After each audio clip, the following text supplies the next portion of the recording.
your iDevice to be unique? Then you should check out Pimp Your Screen by Apollon. Now your iPad, iPhone, or iPod Touch can have amazing-looking app shelves, neon icon skins, and wallpapers, unique and striking home screen and lock screens that can be customized in a variety of ways, and more. With Pimp Your Screen, you get access to a large collection of Retina-ready original art that is being added to daily at no additional cost. Pimp Your Screen is on sale now for 99 cents in the App Store, and if you can't get enough, there's a Mac version available in the Mac App Store too. Make your device your own with Pimp Your Screen from Apollon. Welcome to Mac Voices. This is the Talk of the Mac community, and I'm Chuck Joyner, live and in person, Mr. Mark Fuccio. Mark, it's great to see you. Hi, Chuck. It's great to see you. All the times I've seen you in San Francisco, you've always said if you're coming town, give a call, and we're live here in Harrisburg, Pennsylvania. Yeah, nobody comes to Harrisburg, Mark. I'm glad to have you, but what are you doing here? Well, this is a business trip. I think that probably explains why I'm here. And I'm visiting a distribution company on behalf of a client. So you didn't just come to be on the show? No, I did not. Okay, well, that's too bad. That's too bad. But it's great to see you, and I'm intrigued because Harrisburg, Pennsylvania has a lot of tech, but it's not exactly a tech center. And as many of our listeners and viewers know, you are doing Tech Sells High Tech, your consulting company now. So without revealing too much, what are you here consulting about? Well, I have a client that makes a hardware product that's going to start selling later on this year. And because it's a physical product, it needs a distribution partner. And there's a fairly large, well-known distribution company here in town, and that's what brings me out here. Okay, so Tactic Sells High Tech, distribution. They don't exactly sound like they go together, and yet they do. Yes, truth be told, I'm part of one of three people who are out here. Ah, okay. Yeah, so I'll be here talking with the partner about the product and the market opportunity and why we think it will lead to world domination or something even better. Oh, that's impressive. That's impressive. When we were talking about this, it struck me that distribution sounds so old line, old heavy industry, and yet in today's world, the distribution channels are just filled with tech. In fact, if they don't have the tech to support them, they're not going to make it. That's true. I think one of the silent revolutions of the past 10, 15, maybe 20 years has been distribution at all levels has become highly automated. We probably see it every day in our ordering of products from companies like Amazon and others. They get scanned and shipped out and dispatched to our doorsteps. The logistics and IT systems behind them allow us to track them so we can see where the unit is in progress.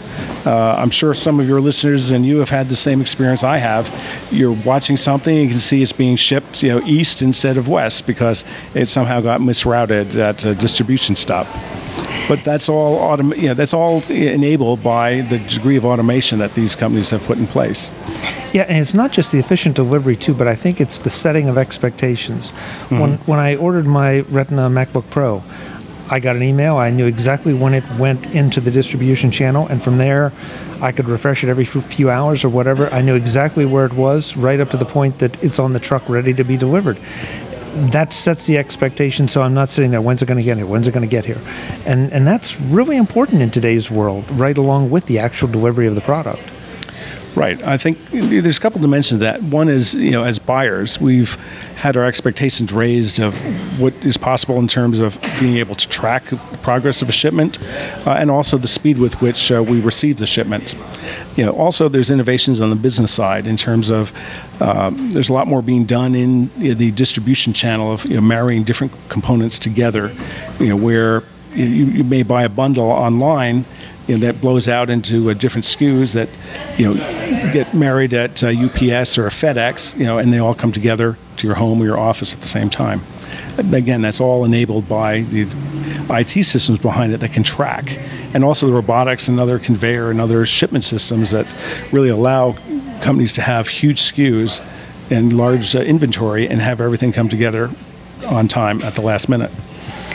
And it strikes me as this is yet another example of how the world has changed so fast, and we didn't even notice it changing, and now we have these expectations. In your business, you have to see the trends as they change, and they seem to be changing faster than ever. It becomes more important to stay flexible and focused and able to deliver. And I guess something that's on everyone's mind, or at least the audience for these shows, is the iPhone.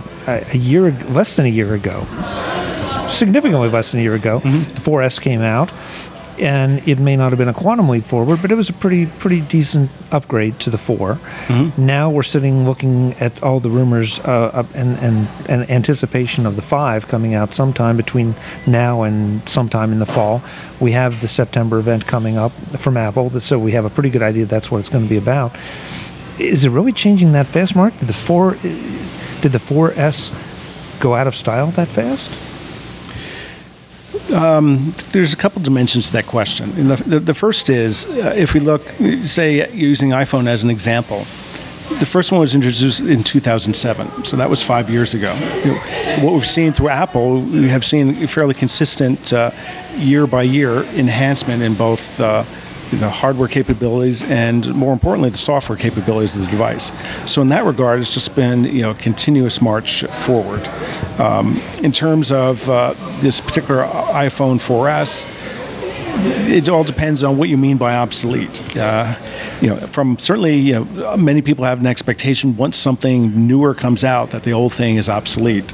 I remember waking up that day back in June and finding that my late generation MacBook Air suddenly had turned into a pile of worthless old aluminum.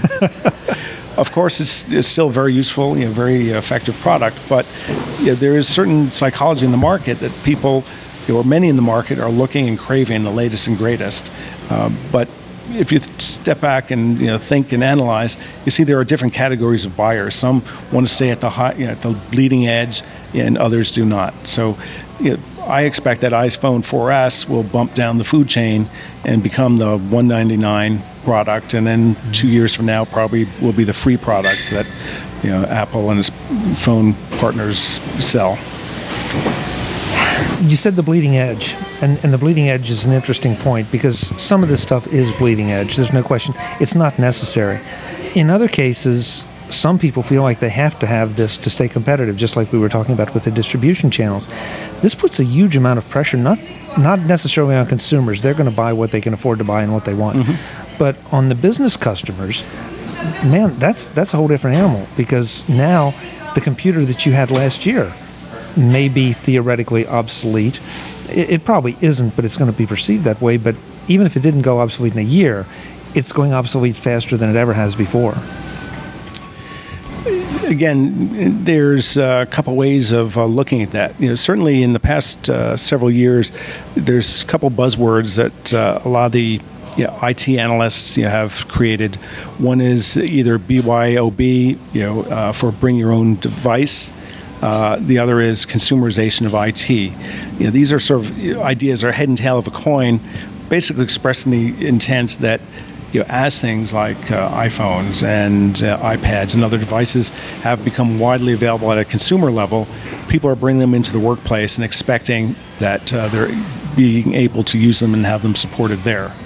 So from that perspective, it's causing all sorts of hand-wringing and dilemma in traditional corporate IT of what do they do and how do they accommodate these devices. It seems ultimately that many companies are realizing two things. One is that this is great because it's really motivated employees, and this means they'll check their emails before they leave to work in the morning, and just before they go to bed at night, and all times in between. And the other thing is, for many of them, I don't know exactly company by company what their accounting and their policies are, but it might be something that they don't have to spend money on a computer that somebody doesn't want. The person may fund it out of their own pocket, in which case it saves money for the company. So you can talk about the ethics of that and whether you think that's right or wrong, but certainly this is a big trend and big tsunami that's working its way forward. It is, and I guess I'm thinking about the iPhone specifically, and the iPad maybe to an arguably lesser extent, depending on who you are. Maybe it's more, but these devices are no longer something we want. These are something we need from a business perspective. I can't imagine trying to exist in a business world without the tools that the iPhone provides.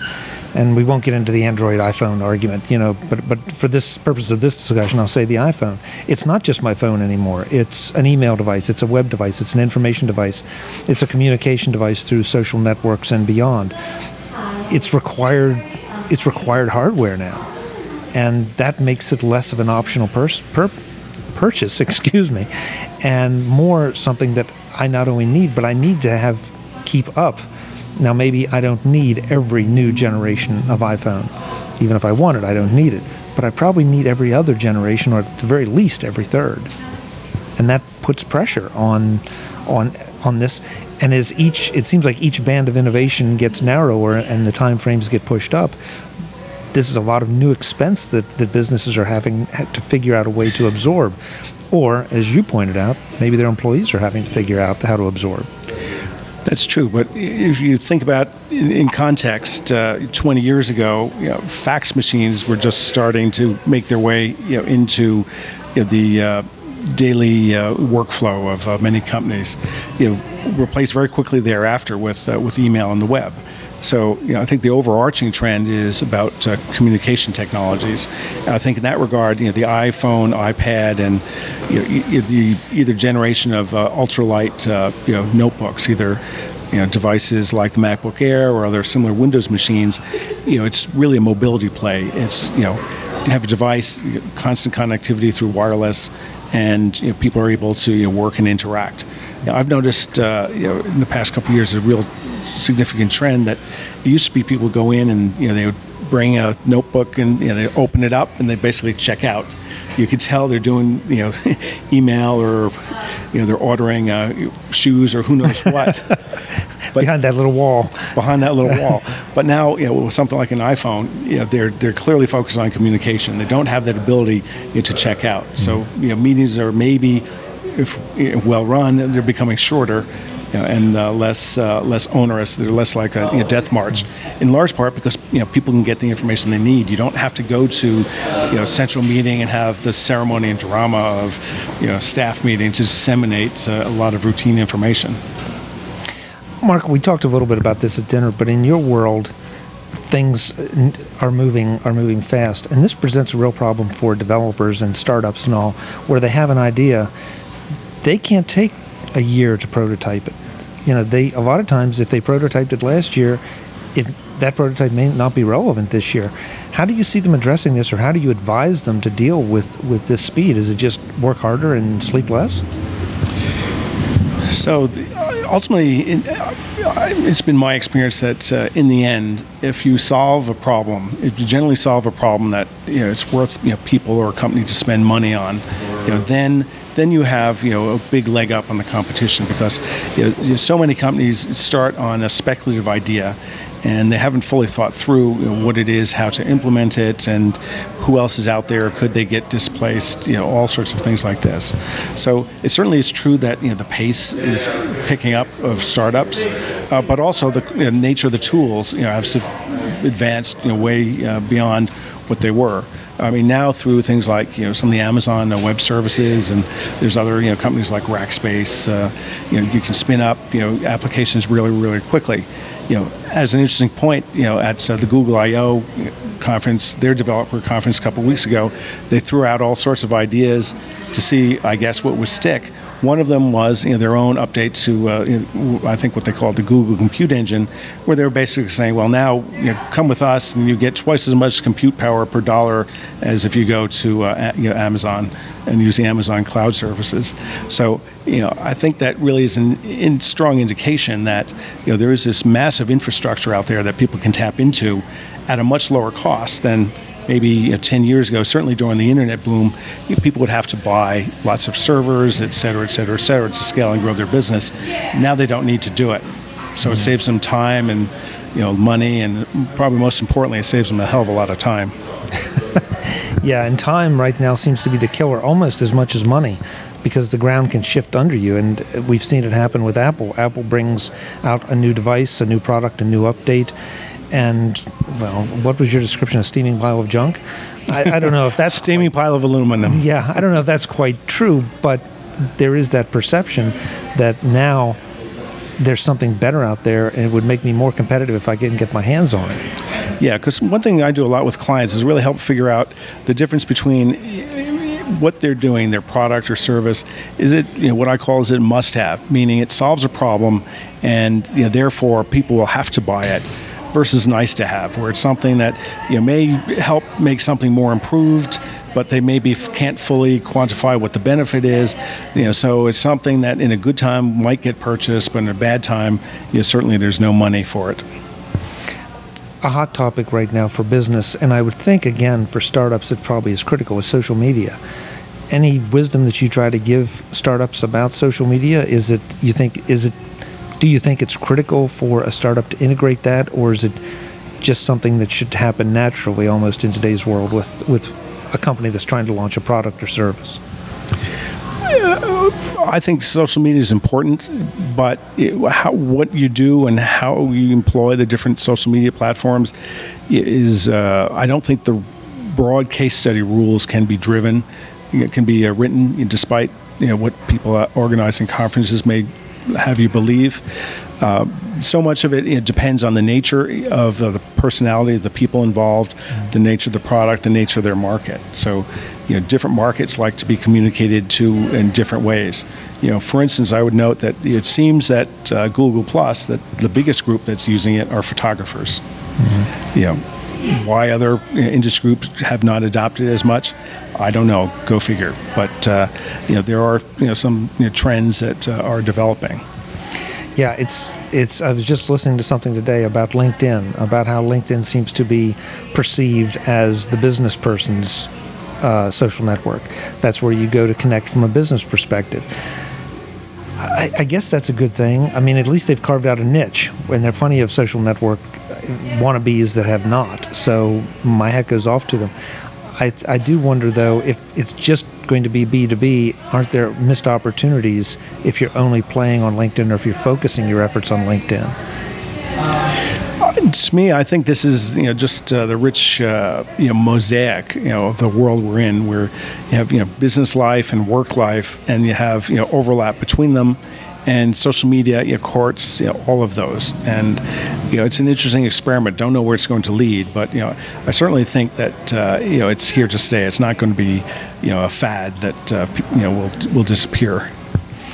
Rich mosaic. You sound like a philosopher. I'm here in Harrisburg. Mark, how about if we wrap up with one other thing that a lot of this audience is going to be familiar with, and especially for a startup guy. Mm-hmm. Kickstarter. Is Kickstarter just a new way of things getting off the ground? Is it a fad? Or do you think this is the way we will see a lot of businesses and products started, as opposed to the traditional venture capital or angel capital? That's a really great question. I'll share my thoughts on that. And that is, I think that if you look at it, there's maybe a couple of categories of products and projects on Kickstarter. I think some of the things for creating media or creating a book or things like that, those seem to be the most successful. I hear too many places, and it's starting to become I think the start of a wave of people saying, well, I've sponsored all these projects and they're all late, or they've never got them. I know my own looking at it, I get the feeling that they're not created by the teams that have the most experience. As a simple example, people creating a physical product and saying they'll ship it anywhere in the world for $10 more. I can't return a disk drive to its manufacturer in the U.S. For under $10. So I think mistakes like that are going to cause problems. There's also been very large success stories where they get way oversubscribed.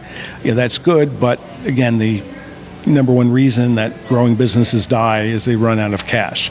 And Kickstarter is not really, the way I think about it, it's not really a funding mechanism to build an organization. It's really a way to pre-sell products and take orders before the product is available. And you're right. I've funded a few Kickstarter projects. I have yet to have one deliver on time. I get emails from some of them and no emails from others kind of explaining what's going on. Mm-hmm. And I give them credit, but we're right. I think we've come full circle back to that expectation thing, where if I order something and you say you're going to deliver it August 1st, I'm pretty much looking for, August 1st to August 10th. And if you haven't delivered it by then, I'm starting to get antsy. If you've kept me informed, good, but you've still lost some credibility. No matter what has happened short of earthquake, tidal wave, tornado. Or a visit to Harrisburg. That'll do it too. We're beating on the local city here, and we shouldn't be doing that. But it really does.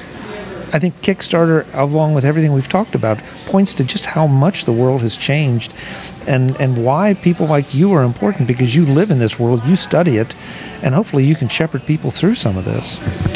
I'm fortunate. What I do is very unique, and it's a great opportunity in Silicon Valley. And I've had similar high-tech clients around the world, but it focus on a very specific part of the build a company, bring it to market challenge.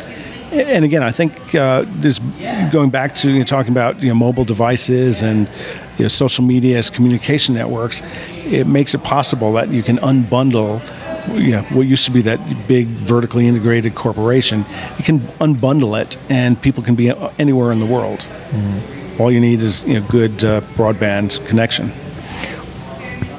And I especially, as I've gotten to know you and know what you do, I'm especially impressed by the fact that you are in Harrisburg and your other places. We've had you and some of your clients on the shows. You're not ensconced in Silicon Valley and just that's where you stay, and that's the only place anything is happening. You are a lot of different places in a lot of different kinds of startups, usually obviously tech oriented, but it really is a global thing out there. And I don't know. I feel like we're once again in the middle of this huge transition, and it happens so fast, and at times, because it becomes part of our lives, we don't even notice it happening. That's true. Tech has no borders. There's no shortage of people with good ideas, and new tools allow them to be anywhere in the world. And another project we're working on, we have people on the West Coast, on the East Coast, and the center of the country. And I have another client that has people on 3 different continents. So it's all about finding people, having a team that can work together, and more importantly, the people have the skills and the work ethic. They can focus and get stuff done. Well, the next time you're going from Europe over to Asia, stop in again. We'll do this again in person, or at the very worst online. But it's great to see you. Thanks so much for the time. Yeah, Chuck, it's a great pleasure to come and visit you here. I was totally surprised when this trip came up in the past 10 days, and I'm glad you were in town and we could have a chance to have dinner and meet. We'll do it again. Thank you. Probably in San Francisco, Las Vegas, LA, wherever. New York, Washington, New York, Boston. Somewhere. Folks, this is MacVoicesTV. That's Mark Fuccio of Tactics Sells High Tech. If you're in the market for some advice and for your startup, you want to talk to Mark. I'll have links in the show notes to everything Mark does, everything we're doing at the Mac Voices Group. I hope you'll join us back here on MacVoicesTV soon. Thanks for watching.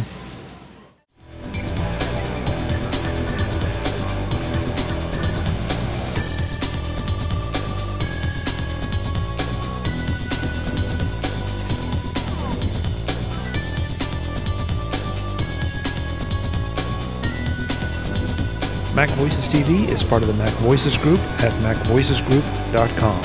Advertising handled by Backbeat Media at BackbeatMedia.com.